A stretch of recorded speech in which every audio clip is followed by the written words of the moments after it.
बिस्मिल्लाहिर्रहमानिर्रहीम एंड अस्सलाम वालेकुम। Welcome to Skylan classroom. Skylan classroom में आज का हमारा टॉपिक है रिनेसा। रिनेसा जो है इसे कहते हैं rebirth of knowledge, revival of knowledge. और ये स्टार्ट होता है ये पीरियड इंग्लिश लिटरेचर के अंदर 1500 से और ये कंटिन्यू रहता है 1660 तक। ठीक है जी। तो रिनेसा जो है वो रिबर्थ ऑफ नॉलेज या रिवाइवल ऑफ नॉलेज के नाम से भी जाना जाता है। ठीक है जी। हालांकि जो रिनेसा था वो स्टार्ट जो हो चुका था 1453 को, पर इसका जो इंग्लिश लाइफ के ऊपर और लिटरेचर के ऊपर जो असर शुरू हुआ, रियल असर, वो 1500 के बाद शुरू हुआ, यानी 16 सेंचुरी में शुरू हुआ। और इसी वजह से ये कहा जाता है कि जो रिनेसा है वो शुरू हुआ है 16 सेंचुरी को। ठीक है जी। यानी हालांकि स्टार्ट तो ये 1453 को यानी 15th सेंचुरी को शुरू हो चुका था, पर इसके जो असरात हैं वो 16th सेंचुरी को शुरू हुए।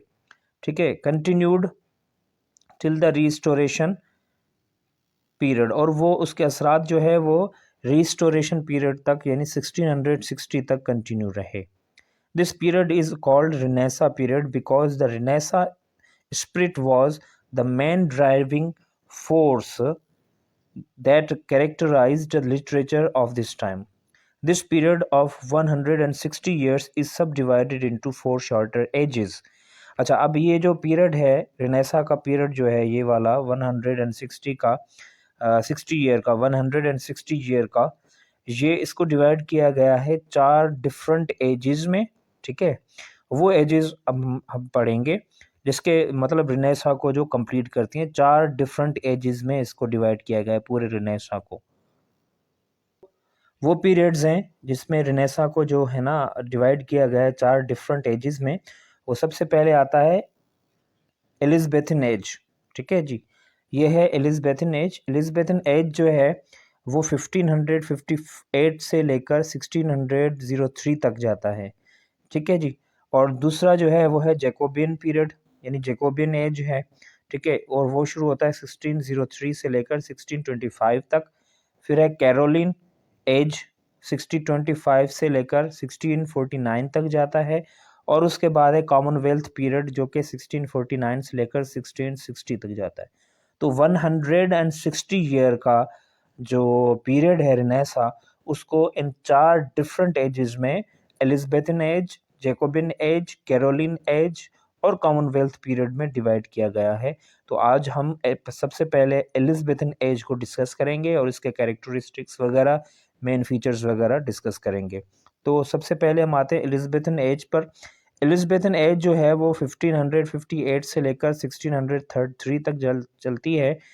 और this age is named after the queen Elizabeth one, यानी इस एज का जो नाम ये पड़ा है एलिज़ाबेथन एज, वो क्वीन एलिज़ाबेथ वन की वजह से पड़ा है, who reigned over England from 1558 to 1603 तक। क्योंकि उनकी हुकूमत जो थी, हुक्मरानी जो थी 1558 से लेकर 1603 तक थी, तो इस वजह से इस एज को नाम भी एलिज़ाबेथन एज कहा जाता है। अच्छा, इसको गोल्डन एज भी कहा जाता है इंग्लिश लिटरेचर का। ठीक है जी, इसको गोल्डन एज भी लिटरेचर का कहा जाता है। इसके the important facts which influence the literature, English literature of this period. कौन से इंपॉर्टेंट फैक्ट्स और फिगर्स हैं इसके इस एज के हवाले से हम पढ़ेंगे। नंबर 1 पर जो है, with the accession of queen Elizabeth I, dynastic problems and political troubles came to an end. Religious and social stability brought about the national prosperity. यानी क्वीन एलिज़ाबेथ का जैसे ही उन्होंने जो है हुकूमत शुरू की, या एक्सेशन जैसे ही उनके थ्रोन की हुई, तो ताजपोशी के बाद जो प्रॉब्लम्स थे, पॉलिटिकल ट्रबल्स जो थी, वो तकरीबन ऑलमोस्ट ख़त्म हो गई थी। रिलीजियस और सोशल स्टेबिलिटी वो भी जो है ना उनकी हुक्मरानी के दौरान आ चुकी थी। और नेशनल प्रॉस्पेरिटी यानी जो प्रोग्रेस है नेशनल कौमी, वो भी प्रोग्रेस और तरक्की जो है वो शुरू हो चुकी थी। नंबर 2 पर है, the religious reformation inspired the religious tolerance and secularism. Religious जो स्ट्रिक्टनेस थी, जो कट्टरपनी थी, या जो बहुत ही ज़्यादा शिद्दत थी, और लोगों में जो मतलब जो थी टॉलरेंस जो थी वो नहीं थी, वो अब आ चुकी थी। रिलीजियस टॉलरेंस थी, यानी लोगों में भाईपी थी, और सेक्युलरिज्म यानी हर मज़हब को जो है ना इज्जत दी जाती थी। Elizabeth one introduced Anglicanism. Anglicanism जो है वो इंट्रोड्यूस करवाया गया, यानी एंग्लिकनिज्म किसे कहते हैं? To settle the religious problems, यानी जो रिलीजियस प्रॉब्लम्स थे उसको सेटल करने के लिए इन्होंने एंग्लिकनिज्म को इंट्रोड्यूस करवाया। It has a long history, और इसकी जो हिस्ट्री है वो क्या है आइए देखते हैं। मार्टिन लूथर जो थे 16th सेंचुरी में, मार्टिन लूथर ऑफ जर्मनी और ज़्विंगली और कैल्विन स्विट्ज़रलैंड के, इन्होंने क्या किया, वो अगेंस्ट हो गए किसके? पोप की ऑटोक्रेसी के। मार्टिन लूथर था, ठीक है, मार्टिन लूथर जो जर्मनी के थे, और ज़्विंगली और कैल्विन जो स्विट्ज़रलैंड के थे, उन्होंने क्या कहा कि पोप की जो ऑटोक्रेसी है उसके हम खिलाफ है, यानी पूरे इख्तियारात जो है, हुक्मरानी जो है वो पोप की होती है। वो हर मसले में, हर प्रॉब्लम में, हर जो स्टेट के प्रॉब्लम्स होते हैं या जो भी होते हैं मुल्क के, उसमें जो है ना जो ऑटोक्रेसी पोप की चलती है उसके हम खिलाफ है, यानी उन्होंने डिनाई किया उसको। Those who supported them were called Protestants. अच्छा, अब इनको जो सपोर्ट कर रहे थे, यानी जो मार्टिन लूथर को, ज़्विंगली को, कैल्विन को, इनको जो सपोर्ट कर रहे थे उनको कहा जाता था प्रोटेस्टेंट्स, ठीक है। और those who still supported the Pope were called the Papists या कैथोलिक्स, उनको कहा जाता था पेपिस्ट या कैथोलिक कहा जाता था, जो अभी भी पोप को फॉलो कर रहे थे, ठीक है। अब यहाँ पर दो अलग जो है ना एक किस्म की आप समझेंगे पार्टीज हो चुकी थी, कैटेगरीज हो चुकी थी। एक थे प्रोटेस्टेंट। प्रोटेस्टेंट कौन थे? जो मार्टिन लूथर को सपोर्ट कर रहे थे, ज़्विंगली को और कैल्विन को सपोर्ट कर रहे थे। और दूसरे कौन से आ गए अब? जो पोप को सपोर्ट कर रहे थे, कैथोलिक्स जिसे हम कहते हैं, ये वाले कैथोलिक्स, ठीक है जी। हेनरी एट जो था वो उस वक्त इंग्लैंड का किंग था, बादशाह था, और उसने भी क्या किया, प्रोटेस्टेंट जो थे उनको मतलब जो ना सपोर्ट किया। अच्छा, उनका अपना एक पर्सनल एजेंडा था। उनकी वाइफ थी कैथरीन, उस कैथरीन को वो डाइवोर्स देना चाहते थे और शादी करना चाहते थे जो जो थी मैरी एनी बॉयलीन, ठीक है ना, उनसे वो शादी करना चाहते थे। और जो पोप था वो इंडल्ज मतलब कर रहा मतलब आ रहा था, वो अप्रूव नहीं कर रहा था, वो नहीं चाह रहा था कि जो है ना वो उनको तलाक दें, डाइवोर्स दें कैथरीन को, लेडी कैथरीन को या क्वीन कैथरीन को, और जो वो शादी करे। तो इस वजह से उन्होंने, बादशाह ने अपने पर्सनल एजेंडा को हासिल करने के लिए क्या किया कि जो प्रोटेस्टेंट थे उनको उनका साथ दिया। और इसी वजह से जैसे ही मतलब उन्होंने पोप की हुकूमत या ऑटोक्रेसी को ख़त्म किया, तो फिर उन्होंने मैरी एनी बॉयलीन से शादी कर ली थी, ठीक है ना, बोलियन से, और उन्होंने कैथरीन को जो है डाइवोर्स दे दी थी, ठीक है। उनका एक पर्सनल एजेंडा था। This caused a bloody civil war. इसकी वजह से अब पोप को लाजमी है कि पोप के ख़िलाफ़ जो थे मार्टिन लूथर हो गए थे, और उनके प्रोटेस्टेंट जितने भी फॉलोवर थे वो पोप के ख़िलाफ़ हो चुके थे। और किंग हेनरी जो था एट था, वो इंग्लैंड का जो बादशाह था, वो भी उनके ख़िलाफ़ हो चुका था। तो सिविल वार हो चुकी थी कैथोलिक्स और प्रोटेस्टेंट्स के बीच में, जिसकी वजह वो कंटिन्यू रही 1558 तक। द ईयर क्वीन एलिज़ाबेथ जैसे ही आई तो वो समझ चुकी थी कि ये जो प्रॉब्लम है इसको हम कैसे ख़त्म कर सकते हैं। उन्होंने एंग्लिकनिज़्म को इंट्रोड्यूस करवाया। अब एंग्लिकनिज़्म क्या है? ये एक चर्च था, ठीक है ना, जो इंग्लैंड का अपना चर्च था, ठीक है ना। This religious settlement brought stability, जिसमें स्टेबिलिटी आ गई, यानी उन्होंने कुछ लीनियंसी दी चर्च को, इंग्लैंड के चर्च को। और उससे जो रिलीजियस जितनी भी जो मतलब प्रॉब्लम्स हो रहे थे, जो कि पहले पॉप की वजह से और हेनरी एट की वजह से और जो मार्टिन लूथर और उनके फॉलोवर्स यानी प्रोटेस्टेंट और कैथोलिक्स की वजह से, अब वो सही हो रहे थे, स्टेबल हो चुके थे। और England in the second half of the 16th century, मतलब जो पहली जो थी उसमें तो ये प्रॉब्लम्स थे, जो फर्स्ट हाफ था 16th सेंचुरी का, मगर जो सेकेंड हाफ था 16th सेंचुरी का उसमें प्रॉस्पेरिटी आ रही थी, क्योंकि जो में है रानी साहिबा एलिज़ाबेथ वन जो थी वो अब आ चुकी थी। अच्छा, नंबर 4 पर जो पॉइंट है, geographical and astronomical discoveries of the previous decades brought unlimited fortune during this period। अच्छा, इस दौरान जोग्राफिकल और एस्ट्रोनॉमिकल डिस्कवरीज भी बहुत ज़्यादा हो रही थी। लोगों को जो ना दूर दूर सफ़र करने के लिए जो ना सपोर्ट किया जा रहा था, खर्चे दिए जा रहे थे और वो डिस्कवरीज कर रहे थे जोग्राफिकली जाकर, और फिर एस्ट्रोनॉमिकली वो जो है ना मतलब बहुत ज़्यादा डिस्कवरीज कर रहे थे। अच्छा, नंबर 5 पर आते हैं। Renaissance that had started earlier was now very strongly felt in England. अब रिनेसा जो कि हम ऑलरेडी कर चुके हैं कि हालांकि वो 15th सेंचुरी को शुरू हो चुका था, मगर उसके आफ्टर जो इफ़ेक्ट्स थे वो 16th सेंचुरी में शुरू हुए थे, तो अब उरूज पर आ चुके थे। It brought ancient Greek and Roman wisdom to England, क्योंकि इसमें जो ग्रीक के और रोमन के जितने भी मतलब वाइज पर्सन थे वो अब इंग्लैंड में आ चुके थे, जिसमें एरस्मस रीच्ड इंग्लैंड। एरस्मस था और जॉन कॉलेट थे, ठीक है। एरस्मस और जॉन कैलेट जो थे वो थे, टाट humanism and other ideals of the renaissance. यानी इनकी वजह से जो है ग्रीक एंशंट रोमन विजडम जो थी अब वो इंग्लैंड में आ चुकी थी। नंबर 6 पर है, the social life of England was marked with the strong national spirit, humanism, liberal religious views, scientific curiosity, social content, intellectual progress and unlimited enthusiasm आ चुकी थी। यानी सोशल लाइफ जो थी इंग्लैंड की अब वो बहुत ही ज़्यादा नेशनल स्पिरिट में आ चुकी थी। यानी वहाँ पर नेशनलिज्म बहुत ज़्यादा एक एज ए कौम के तौर पर वो उभर रहे थे, सामने आ रहे थे। ह्यूमनिज्म का एलिमेंट बहुत ज़्यादा दिखाई दे रहा था, क्योंकि वहाँ पर जो मैं आपको पहले ही बता चुका हूँ, जो ग्रीक के जो थे और जो रोमन के जो थे वो आ चुके थे, वाइज पर्सनालिटीज़ आ चुकी थी। उन्होंने ह्यूमनिज्म बहुत ज़्यादा अपनी राइटिंग्स में लोगों को बताया और पढ़ाया, और लिबरल रिलीजियस व्यूज़ आ चुके थे। सेक्युलरिज्म को बहुत ज़्यादा, हर मज़हब को बहुत ज़्यादा इज़्ज़त से देखा जा रहा था। साइंटिफिक क्यूरियोसिटी भी आ चुकी थी, ऐसे डिस्कवरीज भी हो रही थी।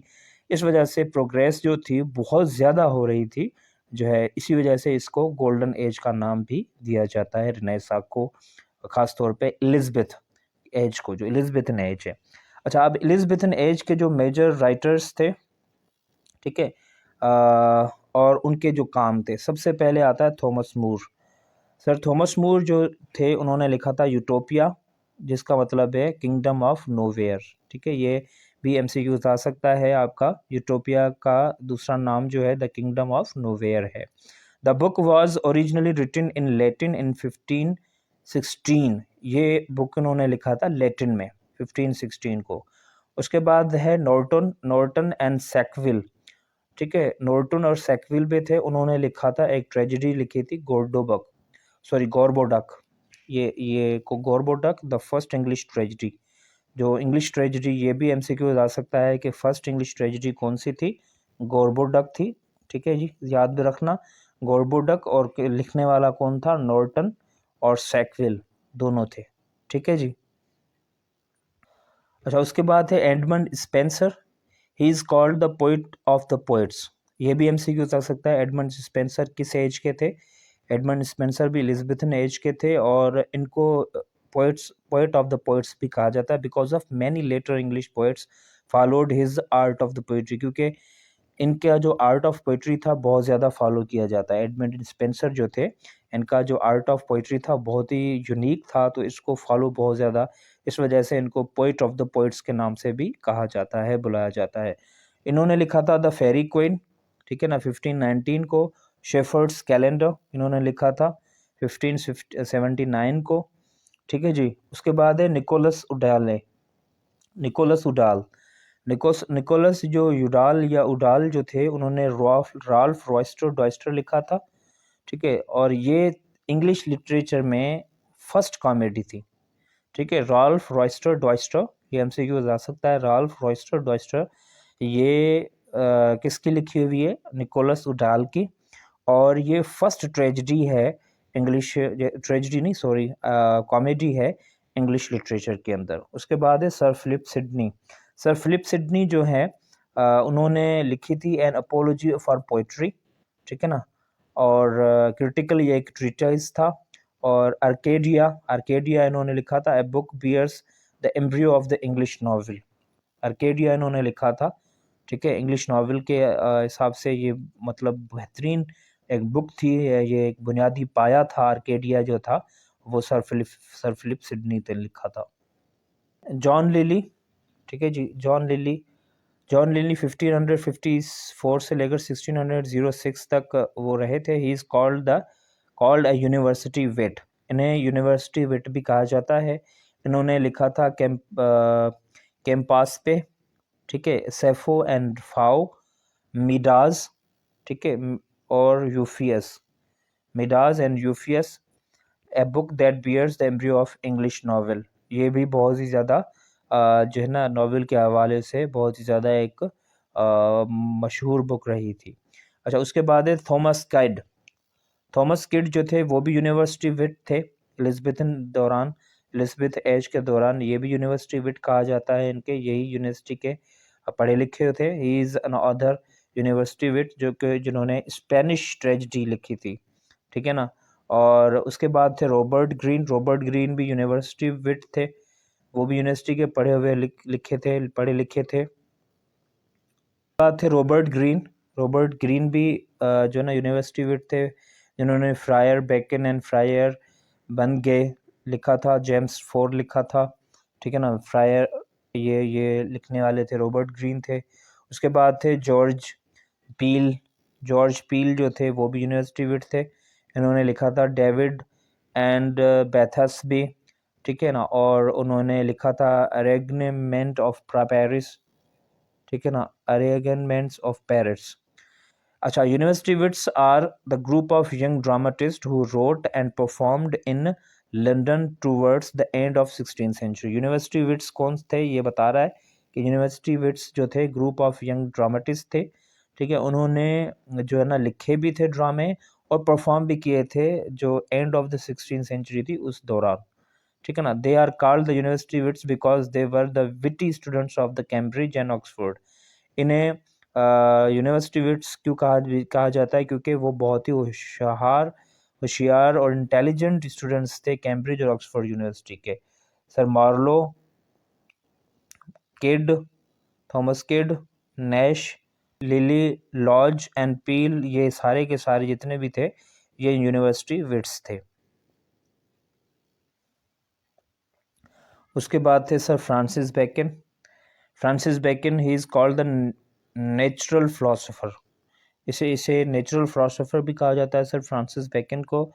इन्होंने एसेज लिखे थे 1597 को। उसके बाद एक क्रिस्टोफर मार्लो, ठीक है ना। क्रिस्टोफर मार्लो भी यूनिवर्सिटी विट थे, ठीक है जी। इन्होंने टेम्बरलिन द ग्रेट पार्ट 1, ठीक है, पार्ट 2 लिखा था। उसके बाद जू ऑफ माल्टा इन्होंने लिखा था। एडवर्ड 2 भी इन्होंने लिखा था। डॉक्टर फास्टस भी क्रिस्टोफर मार्लो ने लिखा था, ठीक है जी। ये बहुत ही ज़्यादा मशहूर हुए थे इनके टाइम के दौरान। उसके बाद आते हैं जी the most important figure of this age, the Elizabethan age, is William Shakespeare, ठीक है जी। विलियम शेक्सपियर क्या थे, ग्रेटेस्ट इंग्लिश ड्रामाटिस्ट थे,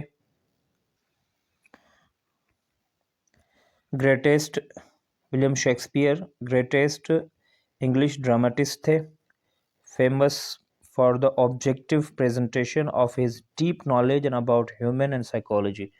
यानी ह्यूमन साइकोलॉजी के बारे में बहुत ही ज़्यादा मशहूर थे। इन्होंने ह्यूमन साइकोलॉजी पर बहुत ज़्यादा कैरेक्टर्स बनाए हैं, स्टोरीज़ बनाई हैं, ड्रामा प्लेज वगैरह। He is often called the bird of the Avon. इसको बर्ड ऑफ द एवोन के नाम से भी जाना जाता है, इनको बुलाया जाता है द बर्ड ऑफ एवोन। तो ये भी MCQs आ सकता है। He wrote 37 plays. इन्होंने टोटल 37 प्लेज लिखे थे एंड 154 सोनेट्स। इन्होंने 154 सोनेट्स लिखी थी। टोटल 37 प्लेज जो थे। He wrote the following 25 before the death of queen Elizabeth 1। यानी जो 37 प्लेज इन्होंने लिखे थे उनमें से 25 जो थे क्वीन एलिज़ाबेथन एज जो उनकी जो डेथ से पहले इन्होंने लिखे थे।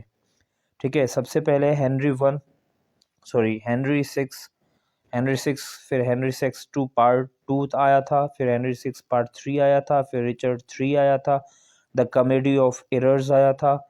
ठीक है, टाइटनस एंड्रोनिकस आया था। ठीक है जी, उसके बाद था कॉमेडी ऑफ एरर्स आया था, टाइटनस एंड्रोनिकस आया था, the taming of the shrew, love's labour's lost आया था, रोमियो एंड जूलियट। ठीक है, midsummer night's dream, the two gentleman of the Verona, king John, Richard two. ठीक है, merchant of the Venice, Henry 4 part 1 आया था, हेनरी 4 पार्ट 2, किंग जॉन 1594 को आया था, Richard two, the merchant of Venice, Henry the fourth part 1 part 2 भी आया था, मच एडो अबाउट नथिंग। उसके बाद हेनरी 5 आया था, जूलियस सीजर आया था। ये सारे शेक्सपियर के काम। उसके बाद द मेरी वाइव्स ऑफ द विंडसर आया था, as you like it, Hamlet, twelfth night, Troilus and Cressida, all is well that ends well. ये सारे के सारे जो हैं इनके काम थे शेक्सपियर के, विलियम शेक्सपियर के। उसके बाद थॉमस नेश आए थे, he is also called the university wit, इन्होंने भी यूनिवर्सिटी विट कहा जाता है।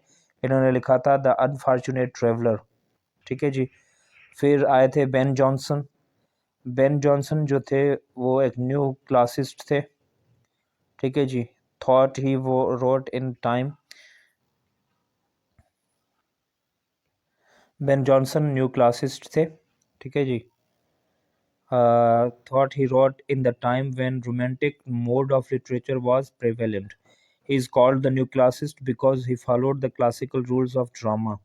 इन्होंने every man out of his humour लिखा था, every man in his humour भी लिखा था, ब्योमाउंट एंड द फ्लेचर ये भी थे।